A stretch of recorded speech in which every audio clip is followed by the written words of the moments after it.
In 1851, in the city of Natchez, Mississippi, there were two types of people who were invisible: those who were born into silence and those who chose to dive into it.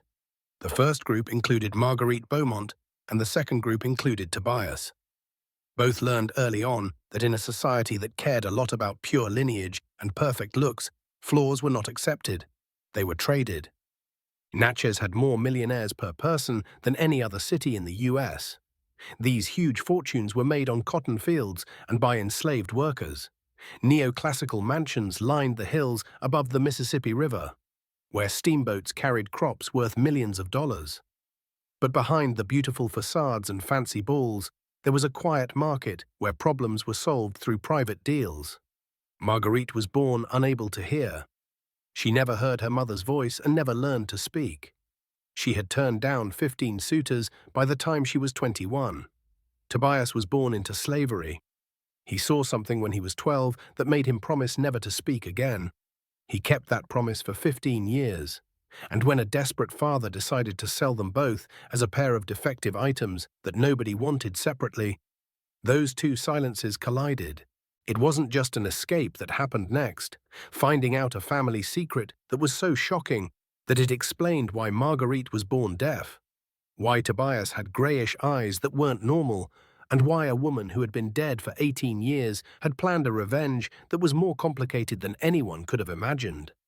In the next few chapters, you'll learn how shared blood can make invisible prisons, how being mute can be both a curse and a weapon, and how revenge can last for decades after the person who planned it dies.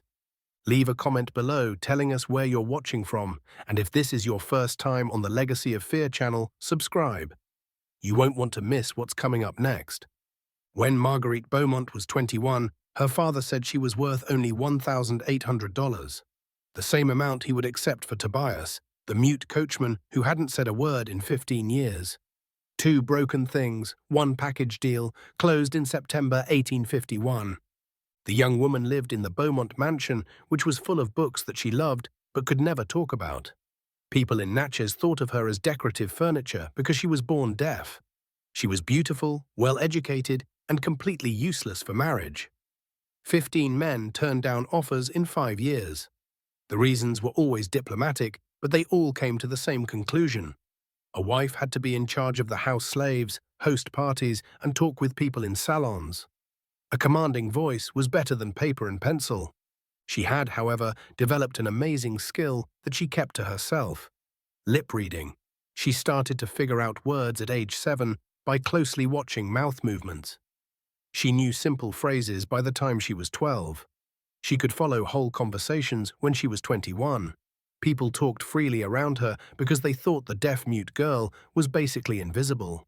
Everyone thought that sharp mind was simple, but it kept all of its secrets. The mansion looked like it was going to be successful. It had 3 floors of neoclassical architecture, Corinthian columns, and well-kept gardens. Augustine Bowmont moved through high society in imported clothes, a varnished carriage, and slaves who were always dressed perfectly. But looks can be very expensive. In Arkansas, $12,000 had been lost in land speculation. In January 1852, there was going to be a judicial foreclosure, 4 months until public bankruptcy or private asset liquidation. Tobias was in a strange position among the property's captives. He was the personal coachman, a shadow who followed the master to all of his meetings. Strongly built, 5 feet 9 inches tall, and has been working hard since he was a child. But the most interesting thing about him wasn't how he looked. It was how he acted. He didn't say a word for 15 years. Some people said he couldn't talk from birth, while others said he was mentally slow. No one knew the truth, that he had chosen to be quiet as a punishment for something that made him lose faith in words. Marguerite went up to the attic one afternoon and found a locked wooden box that was hidden under a lot of old dresses that were covered in dust. There was a brass plate on the lid that said, "Isabel Private." Isabel was her mother, who died 18 years before Marguerite was born. Augustine didn't talk about her much. There were no pictures of the woman on the walls, as if she had never been there. After 20 minutes of pushing it with a hairpin, the mechanism broke. There were yellowed letters from 1831 to 1833 inside. Some were sent from Augustine to Isabel, and others were sent from Isabel but never sent. and a different, sealed envelope with shaky handwriting that said, "For Marguerite, open only if you are reading this away from this house." The instruction was creepy. Away from this house, as if Isabel knew 18 years ago that her daughter would be taken away. Marguerite didn't open the envelope right away. She kept it and read the other letters first. What she found made the ground shake under her feet. The first letters were romantic, like how aristocrats used to court each other. But the fifth letter showed that the family was against it. Augustine and Isabel were second cousins. Both families were against the match because they were related by blood. Augustine said that all great French families married their cousins, that blood purity needed sacrifices, and that medical worries were not true. After that, letters showed that the marriage was still going to happen. Isabel got pregnant, and Augustine hinted at worries about family history: an uncle with seizures, a cousin with a mental disability, and a brother with a foot deformity. And finally, in 1833, the baby was born with problems. It didn't respond to sounds and was deaf. Isabel died. There was, however, another letter from Isabel, written while she was pregnant and months before she gave birth. It was addressed to someone she didn't know, but it was clearly for someone specific. The news was terrible. The Bowmont family had been marrying cousins for 4 generations. Grandmother married her first cousin, and great-grandfather married his niece. The family tree twisted around itself like a snake eating its own tail. Doctors had already found problems with the baby Isabel was carrying. The pregnancy was hard, and the chances of survival were low. The last sentence of the letter, which Marguerite read 3 times, said, "If I don't survive, and if my daughter grows up the way I fear, at least she'll have you to tell her the truth when the time is right. Protect her, teach her, and when Augustine finally makes the mistake I know he'll make sure she understands why. You." Isabel was talking about a specific person, someone who would teach Marguerite. But who? There was no secret guardian or mysterious teacher, just Augustine, the property slaves, and a lonely life. Marguerite looked out the attic window. She saw Tobias getting the carriage ready in the courtyard. A greyish iris that isn't very common, handwriting that is impossible to read. She put all the letters and the sealed envelope in a cloth bag and hid it under a lot of clothes in her own bundle. She would take secrets with her if she was sold. Intuition told them that they were important, that Isabel had left a trail on purpose, and that Tobias was somehow the key to this mystery. Henri Marchand, a 58-year-old widower with 3,000 acres, came to visit in late September. People talked about him in hushed tones because he had a bad reputation. People said he did agricultural experiments, which was a polite way of saying he was cruel on purpose. But he was very, very rich, and in Natchez money bought silence about anything. Augustine let Marchand into the office, where the doors were closed and the shutters were down. As Marguerite walked through the hallway with books, she saw a small crack in the door. She put herself in the right place and pretended to look for something on the shelf. The opening gave me a clear view of both men's lips. After talking about the weather and the harvest, Marchand leaned in.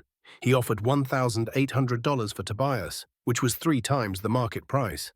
This was both practical and terrible. Augustine asked why. Marchand said that loyalty, discretion, physical strength, and a calm temper are all good traits for certain jobs. But there was one catch.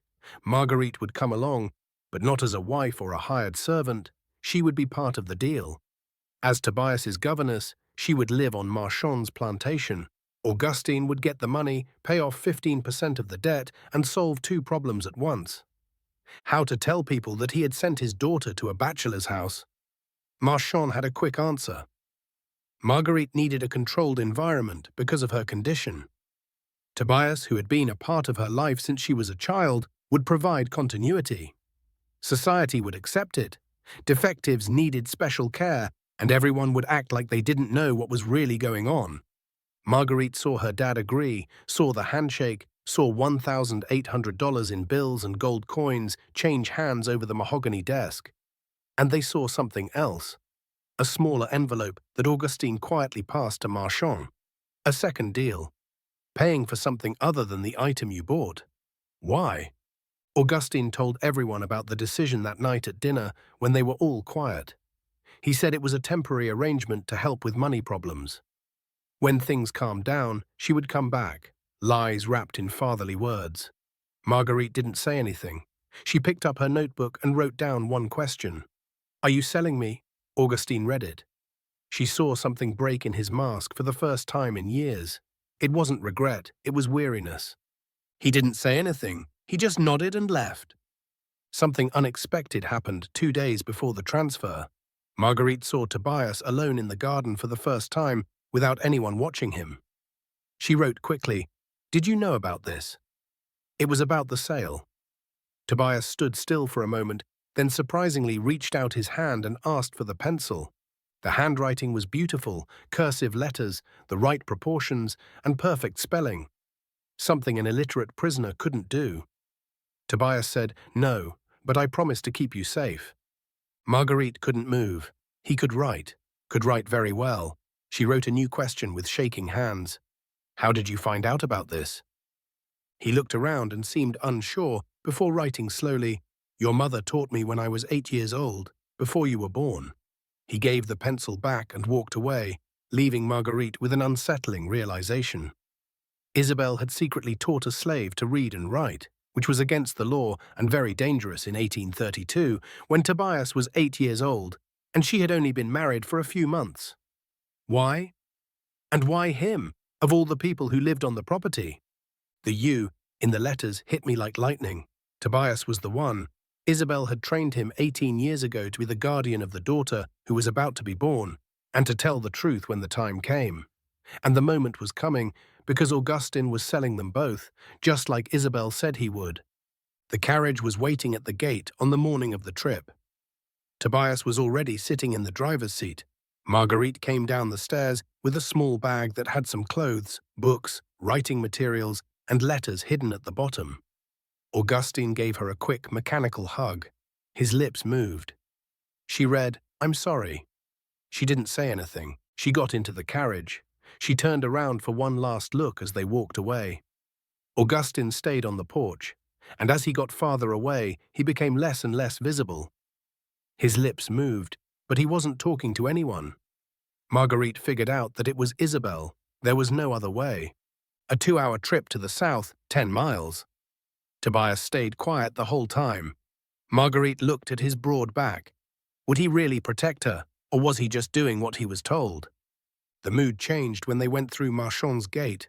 There were fields as far as the eye could see, but the workers moved in a strange way. They didn't talk or sing, they just worked, like ghosts. Henri Marchand stood at the door. He smiled, but his eyes didn't smile back. He walked up to them, completely ignoring Marguerite, and only spoke to Tobias, giving him short orders and pointing in the opposite direction of the house. Then he looked at Marguerite like someone checking out new furniture and told them to follow. The chosen cabin was 300 yards behind the main house. It was small, with 2 rooms and basic furniture, and it was far away from other houses. Marchand used gestures and commands to explain the rules to Marguerite, who he thought wouldn't understand them fully, but she did. Tobias would work from 5 in the morning until 7 at night. Marguerite would stay in her cell and not be able to talk to other prisoners without permission. Total isolation. A prison that looks like a place to live. They came in after Marchand left. It smelled like mold and old wood. There isn't much light coming in through the small windows. A ripped curtain separates 2 small rooms, an outside bathroom and a simple kitchen. Marguerite wrote a new question that first night while sitting quietly at the old table. She pushed the paper toward Tobias. He read, and for the first time, she saw a real look of recognition on his face. "Why did you stop talking?" was the question. "Quiet." He then picked up the pencil and wrote slowly, stopping often, "Because words killed my mother." He didn't say anything else, leaving the sentence hanging like a warning and a confession. Marguerite knew there were stories here that could explain why 2 silences had been sold together, and how a mother who had died 18 years ago connected them in ways that no one else could. The first few weeks set a terrible pattern. Tobias got up before dawn and worked for 14 hours, carrying 200-pound cotton bales, fixing fences in the hot sun, and doing ironwork that burned his hands even through thick gloves. He was tired when he got back to the cabin after dark. Marguerite stayed locked up, but she could tell that something was very wrong by the little things. Marchand came to the fields twice a week just to watch Tobias. He wasn't supervising work. He was studying him like a breeder would study breeding stock. Clayton, the cruel overseer, stayed a respectful distance from him. Not normal. Overseers didn't care about prisoners. They were scared. Why? The second week saw the start of systematic exploration of the cabin. There are scratch marks under the loose floorboards. Someone had put something there before. There were dark stains on the walls in strange patterns. It wasn't mold, it was something else. On the third day, wedged in a crack between beams, there was a torn piece of fabric that looked like an old blood-stained dress. A routine formed at night. Tobias came, washed up, and ate in silence. After that, Marguerite pushed the notebook across the table. Written conversations lasted for hours, and then were burned in the fireplace, leaving no trace but the ashes. That's how she got his story out of him. Tobias wrote about his mum, Sarah. When Sarah was 12, people said she stole a silver brooch. Augustine told the boy to testify. If he spoke out against his mother, she would whip him. If he stayed on the property to defend her, he would be sold to Louisiana, which was a death sentence. He picked a third option, not saying anything at all. Augustine saw it as a confession of her guilt. Within a day, Sarah was sold. Tobias never saw her again or talked to her again. Silence was a punishment she gave herself to remind her that words could hurt. Marguerite made up her mind in the second week. Tobias came back tired as usual, but this time she didn't push an empty notebook. She pushed all of the letters, even the one that was still sealed, and said, "Open only if you are reading this away from this house." She was now 300 yards from the Bowmont mansion, a world away. Tobias saw the papers and stopped. I knew right away who wrote it. He took the letters with hands that shook a little and read each one slowly. He stayed still for minutes after he was done. Marguerite gave him the sealed envelope and a small knife to open it. "Do you know what's in here?" she wrote. He nodded and said, "Yes." He didn't open the envelope right away, took the pencil and started to write. What he said would change everything. Isabel had asked him to come to the barn for the first time in 1832. He was 8 years old. She had just married Augustine and was pregnant with their first child. She told him she had to teach him something in secret because he would be important in the future. For 8 months, while the pregnancy went on, Isabel taught Augustine everything she could about reading, writing, and the alphabet. She did this while Augustine was away. Isabel told Tobias that he needed to learn because he would have a very important job, to protect and teach the child she was carrying in case she didn't make it. When he was 8, he didn't fully understand. He just did what he was told. The mistress was nice, and lessons were better than hard work. But Isabel made him promise that he would tell the truth when the child grew up, that he would protect a document she was hiding, and that he wouldn't let Augustine bury secrets. Then came the bloody birth. Isabel passed away a few hours later. But first, she called Tobias into the room. She gave him a sealed envelope the last time they talked and told him it was for Marguerite. He could only open it when she was away from the house. Tobias, who was 8 years old, did what he was told and hid the envelope. They kept it in the barn for 18 years, hoping for a sign. Augustine knew it was time when he announced the sale. He took the envelope out of its hiding place and brought it with him to Marchand's cabin, where he hid it in his own clothes. He wanted Marguerite to find the letters first because Isabel had told him, "She needs to discover the truth gradually, first consanguinity, then the connection between us, and finally the complete plan." Marguerite took in everything and then pointed to the envelope. Tobias opened it with care. There was a long letter inside, several pages long. Isabel's handwriting is clearer and firmer than the others. It was written before she gave birth, when she was still strong. They read together, one page at a time, and as they read, they felt both horror and admiration. She wasn't an innocent victim, she was part of the plan. The letter made everything very clear, which was scary. She had found out before the wedding that Augustine was a monster who raped female prisoners, that the Bowmont family had gotten rich by being cruel, and that consanguinity was a planned way to concentrate wealth, even if it meant harming the health of their children. For 4 generations, grandparents married their first cousins, Great-grandparents married their nieces, and the family tree twisted in on itself until every branch rotted from the inside out. Isabel had decided to destroy everything, not because of a scandal she couldn't prove, but because of revenge from her ancestors. She would marry, even though she knew the risks, and she would have a child even though she knew it would probably be born with problems. That child would be living proof that Bowmont genetics are corrupt. And when Augustine tried to hide the problem, as he always did, she would make sure Tobias told the truth. The next piece of news hurt even more. Isabel found out that Augustine had raped Sarah, Tobias's mother, in 1823. In 1824, Tobias was born, the illegitimate son of a master. Bowmont blood in the veins of slaves. Isabel chose Tobias for that reason. He was the child's half-brother, which was perfect for her plan. Tobias was told exactly what to do. Learn to read and write, guard the hidden papers, certificates, letters, and financial records she had gathered, and wait for Augustine to sell both problems when he was finally forced to do so by his debts. When that happened, they should use the papers to destroy the Bowmont legacy. Put them out there, show the whole system, including incest, rapes, and more. The letter ended with, "I know it seems cruel to use my own daughter as a weapon, but the system is crueler. If I just said Augustine was guilty, no one would believe me. Woman against husband, impossible. But a bad child, an enslaved bastard son, and proof that he was guilty. A bomb that no one can defuse. Marguerite, I'm sorry for bringing you into the world like this, but if you're reading this, it means you survived, and survival is already victory. Now, finish what I started." She finished reading with hands that shook. She wasn't a helpless orphan. She was a weapon made 18 years ago by a woman who gave up her life and her daughter's health to plant a bomb that would go off later.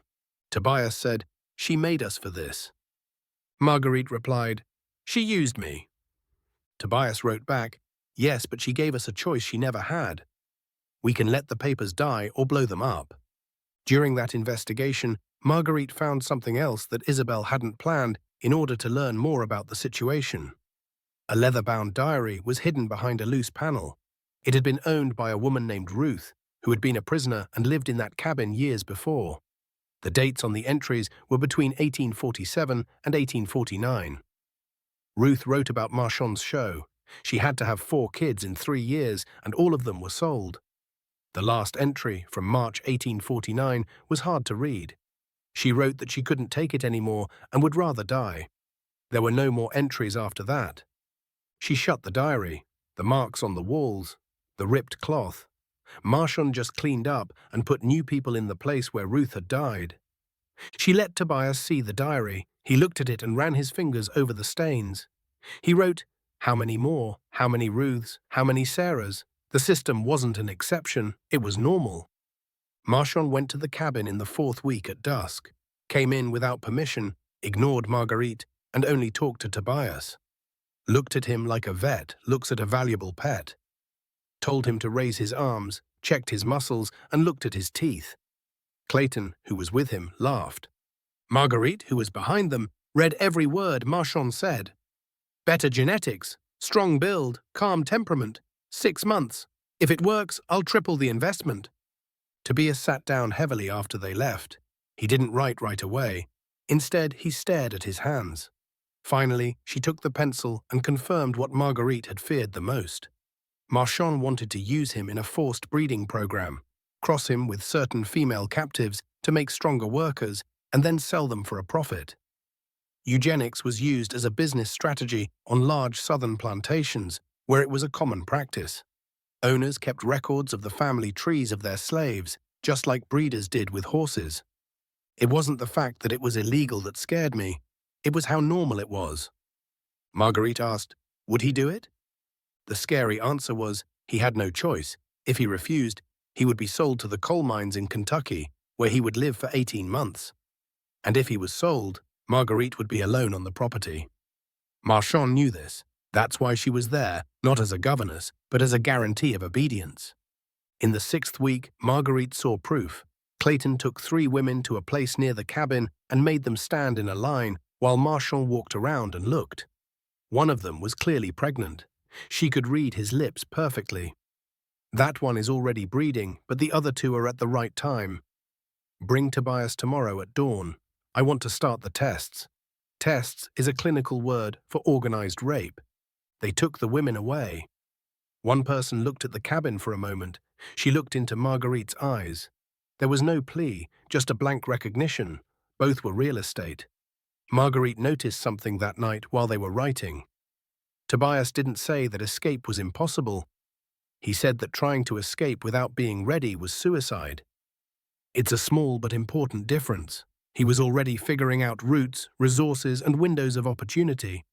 Not talking for 15 years had not made him passive. It had made him patient. The next week, during a supervision visit, she read the lips of a conversation between Marchand and Clayton on the porch. She found the last piece. Marchand said that Augustine had given him $500 more than the sale price. Why? For silence. He knew Tobias was a bastard son and that Tobias and Marguerite were half-siblings. He had promised not to tell anyone as long as he could make money from both. Augustine didn't just sell his kids, he also paid to make sure the truth died with them. Marchand agreed. Scandal wasn't worth anything in business, but a captive with Bowmont genetics could make a lot of money. People would pay 3 times as much for Tobias's children with European features because they would be bound, quality domestic servants. That night, Marguerite wrote in her notebook that they weren't people. They were goods with a value that would last.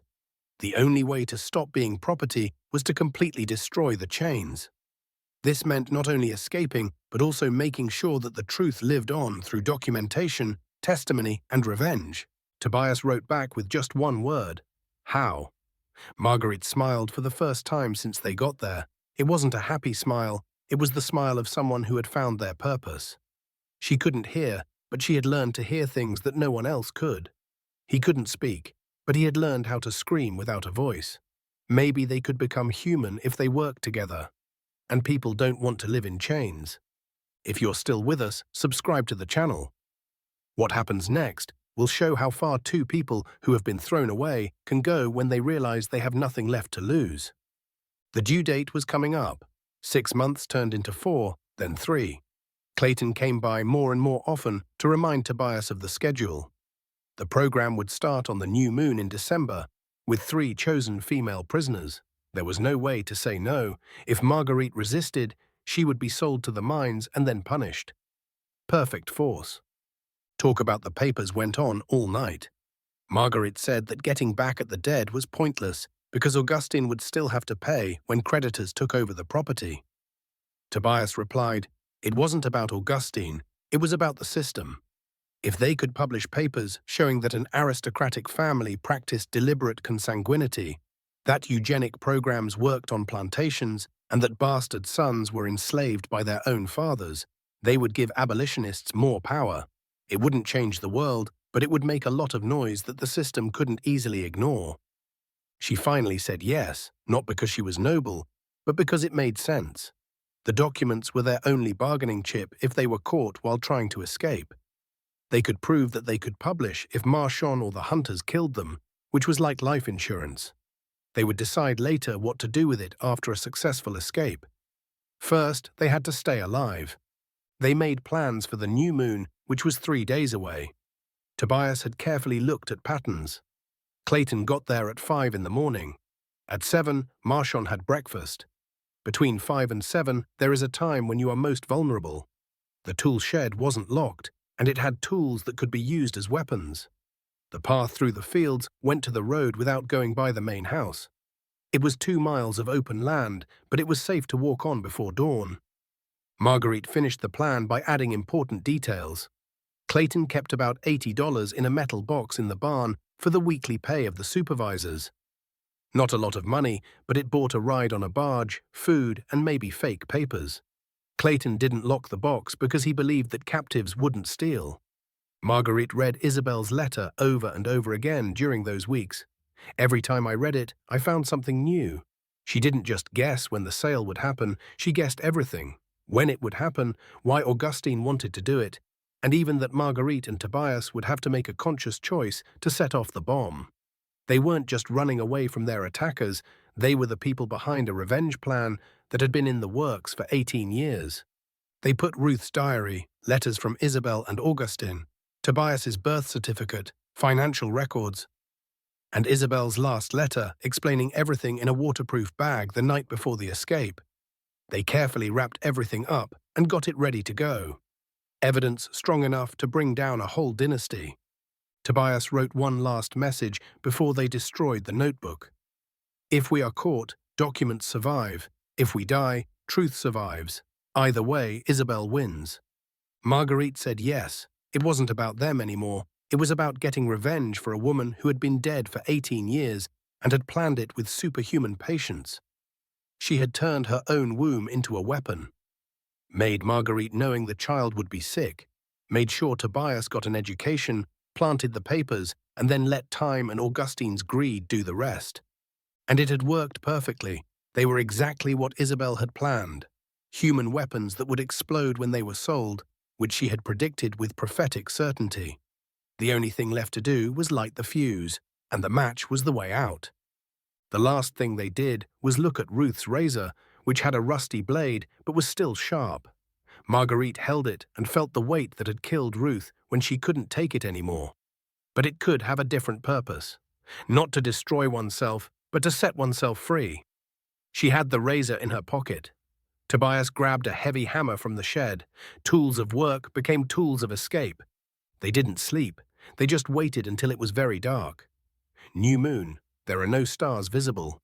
In December 1851, 3 months after the sale, 18 years after Isabel died, 48 years after the system made Sarah a slave. 4 generations have passed since the first Bowmont marriage between cousins.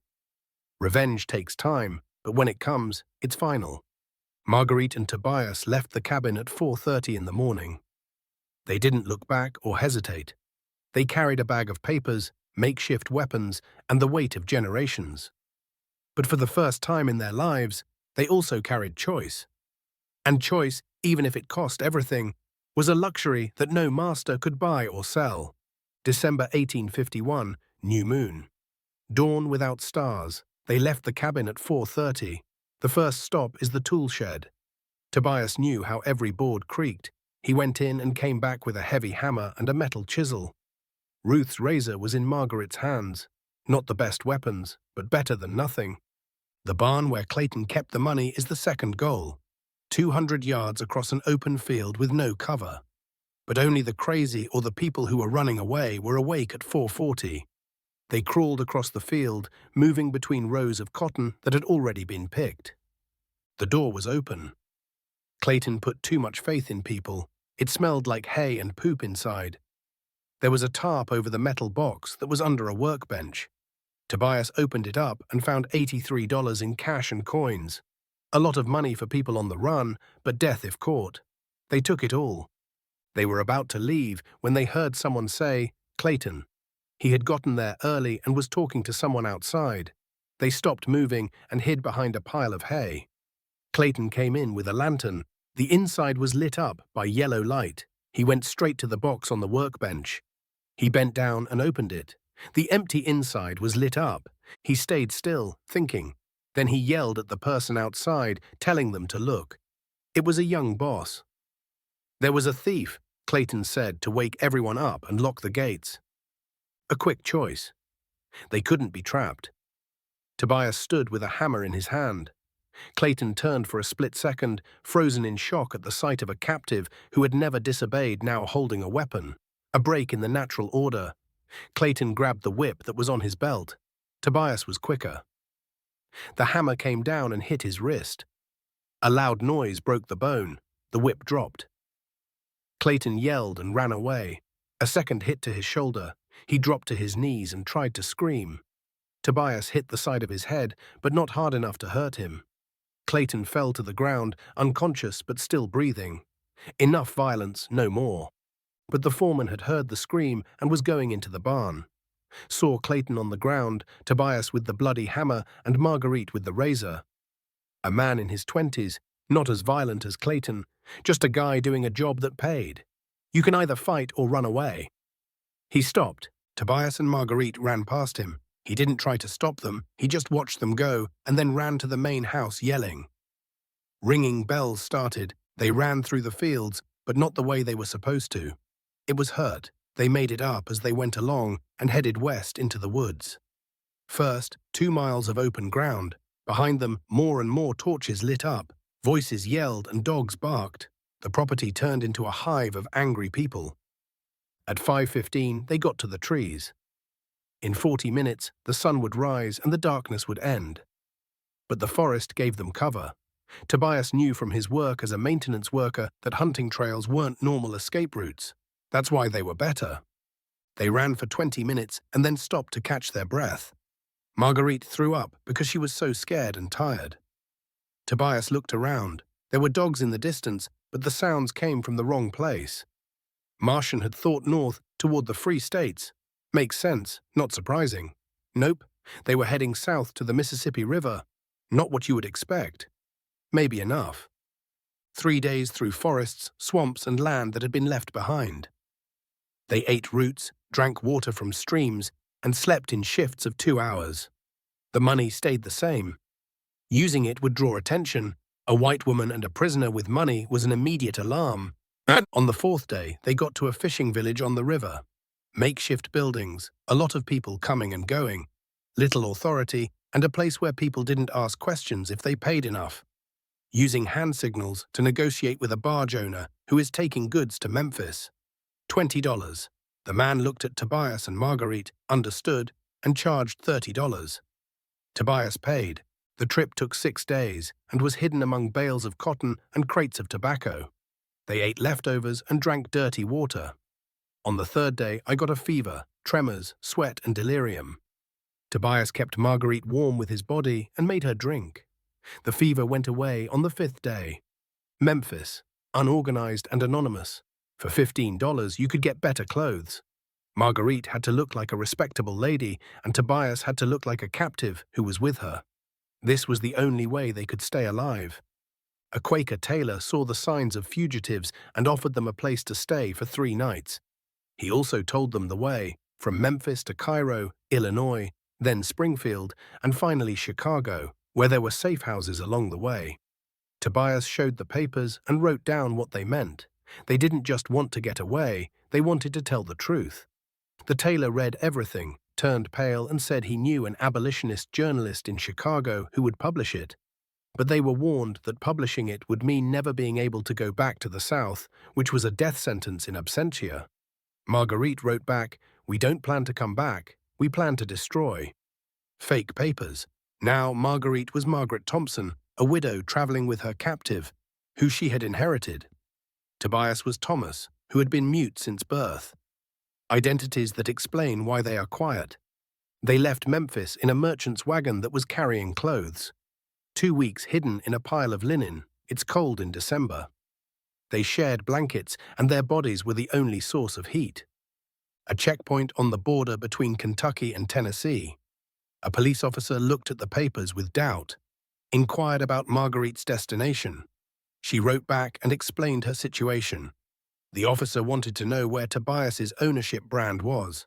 He pulled up his shirt to show scars on his back that were old. They weren't brands, they were whipping lesions. But in the cold and dark, they went away. The officer nodded. In January 1852, the state of Illinois.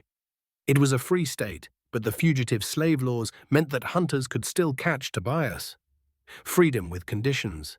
If they made one mistake, they'd come back in chains. February brought Chicago, a city of factories, smoke, and people from all over. They got in touch with the journalist Samuel Pierce, who was the editor of an anti-slavery magazine. Pierce read the papers for 2 hours to make sure they were real. When he was done, he said it was dynamite. Proof of aristocratic consanguinity causing defects, proof of a eugenic program, proof of normalized horror, and most disturbing, Isabel's letter showing that a mother had intentionally put her own health and daughter's life on the line to make a time-delayed bomb. Is it bravery or insanity? Pierce had no idea, but it was a story he would never forget. The book came out in March 1852. The scandal blew up. The Bowmont family was ruined. The mansion sold for a small part of its worth. People started to think of the name as a sign of moral decay. Marchand was under investigation, but Mississippi stood by its own. The case was put away, but something unexpected happened. The abolitionist network got word that Henri Marchand was found dead 3 days after he escaped in December 1851. People found his body in the barn on his own property, a lot of damage. The investigation found captive rebellion, and 20 people were sold as punishment for the whole group. The case is over. And Marguerite and Tobias knew that their escape had not only freed them, but also set off a bomb that would go off without them. The information about Marchand's death didn't add up. Marguerite and Tobias put the pieces of the story together through bits and pieces of information from the abolitionist network. As they put more pieces together, the picture became more and more disturbing.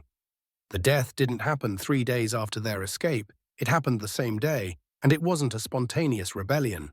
It was a planned execution. A man named Isaiah, who had worked on a nearby plantation and knew people there, came by Marchand's property months later and told him the truth. He told a story that no southern newspaper would ever print. It turned Marguerite and Tobias's escape into the start of something much bigger. Marchand ordered punishments right away after the alarm went off on the morning of the escape. The 3 women who were chosen for the breeding program were dragged to the main square. Clayton, who was only half conscious from the attack, was not there. Someone else took over as overseer. Marchand ordered a public whipping, with 20 lashes for each person to show what happened when property got away. The first woman lived. The second one did too, but he passed out after the 15th lash. The third, who was 7 months pregnant, started to bleed at the 8th. The overseer went on. Marchand didn't stop at the 15th. She fell down, lost the baby right in front of everyone, and bled to death. It took 20 minutes. Marchand watched without showing any emotion, then told the body to be taken away and the work to go on as usual. Something went wrong in the captive community. Not a choice, but an explosion. Years of violence, decades of terror that was normal, and generations of dehumanization all led up to that moment. 12 prisoners followed Marchand into the barn at dusk to watch over the horses being fed. Not organized, not armed, just very angry. It took them hours to do what they did. They used the same tools he made them use every day: pickaxes, shovels, and scythes. Not to kill him right away, but to make him feel a little of what Ruth, Sarah, and the bleeding pregnant mother in the square had felt. It was dawn when they let him die. The body was hard to recognize. They left it in the barn and didn't try to hide it or run away. Went back to the slave quarters and waited. They knew what would happen to them. They would be sold, whipped, or even killed. But for the first time in their lives, they had made a choice. At dawn, the police came, found the body, and questioned everyone. No one admitted to anything. And no one told. Complete unity. The investigators couldn't kill all the captives because they were worth too much on the market. They sold 20 and kept the other 20 under close watch. The case was officially closed as rebellion, and the records were sealed. People in the South didn't want these kinds of stories to get around. Marguerite and Tobias were quiet for a long time after hearing the whole thing. Their escape didn't directly lead to Marchand's death, but it did show that resistance was possible, that a powerful man could be hurt by a captive with a hammer, and that had set off something that had been building up for generations. Isaiah's last point was very disturbing. The women who lived through the whipping sent a message through the secret network to Marguerite and Tobias, just in case they ever heard. Thank you for showing that chains can break. We finished what you started. In the spring of 1852, Pierce's articles were shared. People who wanted to end slavery talked about the Bowmont scandal. But publishing didn't make things better. It made them worse. They understood that they were more than just criminals. They were symbols. Hunters kept looking, not for the money, but for the message that capture would send. The Quaker community helped them disappear again, first in Wisconsin and then in Michigan, always one step ahead. In every place, they did the same thing. They told their story by just living. Marguerite started teaching deaf kids with the sign language she had learned. Tobias worked as a carpenter, and the hands that had once used a hammer as a weapon now built things. The summer of 1853, the community held a ceremony to make their family official. It wasn't a romantic wedding, it was a legal mutual adoption. Blood ties were no longer a curse. They were a choice that had been made stronger by survival. They always kept the papers close, not as proof, but as a memory. The fall of 1853. There was news. Augustin Bowmont had died of tuberculosis in a cheap hotel room in New Orleans, which is a long way from Natchez. He ran away after creditors took over the property. He died alone, with no money, no name, and was buried in a common grave. The Bowmont legacy was lost forever. Isabel had won. The revenge she had planned 18 years before had been carried out with perfect timing. When Marguerite found out, she didn't feel happy or sad, she just felt closure. The man who had raised her as a problem was literally buried, and the truth he had tried to kill had lived on and grown. The winter of 1853, the new law about runaway slaves made the North less safe. Canada was the next place where people could be free. They got ready to move again, not out of fear, but out of common sense.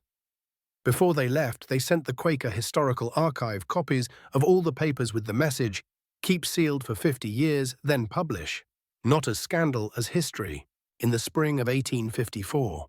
They crossed the border into Canada in a simple wagon with only a few things. They were traveling as siblings, mute but not silent. Church records from Ontario talk about a brother and sister who didn't talk much and started a small school for kids with disabilities in 1855. Different names, but the descriptions are suggestive. Other stories talk about a carpenter and teacher in Montreal in 1860, who helped the Canadian Underground Railroad. Ages and traits were the same. There was never any confirmation. They just vanished into the life they made far from Natchez, far from the system that had made them property. The Quaker Archive opened the papers as they were told to do so in 1904, 50 years later.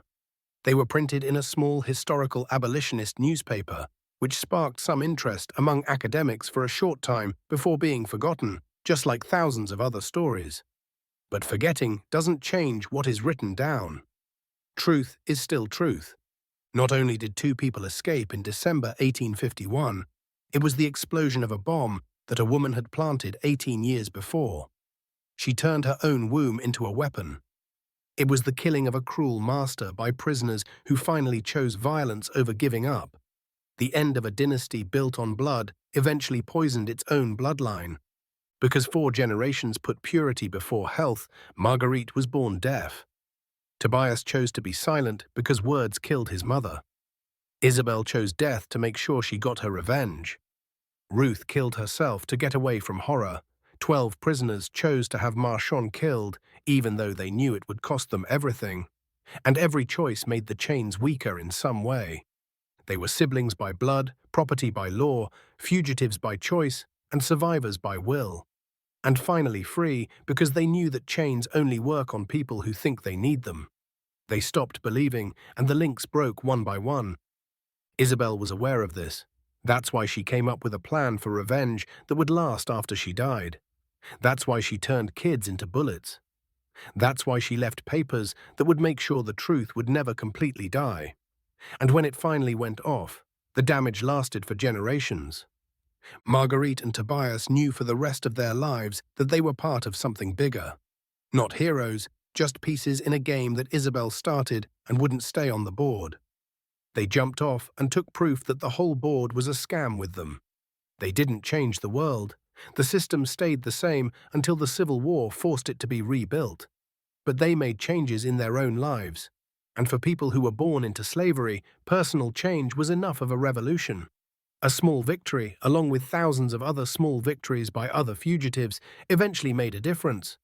What we do know for sure is that they were never caught. The papers they had were made public. The Bowmont family was wiped out. Henri Marchand was killed in a violent way. And 2 silences that Natchez thought it could sell as defects lived on, thrived, and refused to be seen until the end of their lives. There was no happy ending. It could have been the end. And for people who were born without the right to endings, possible was already a miracle. If this story made you feel something, don't keep it to yourself. Sign up for Legacy of Fear, hit the bell for updates, and tell someone who likes stories that won't go away about this. More scary stories from America's secret past are on the way. See you in the next search.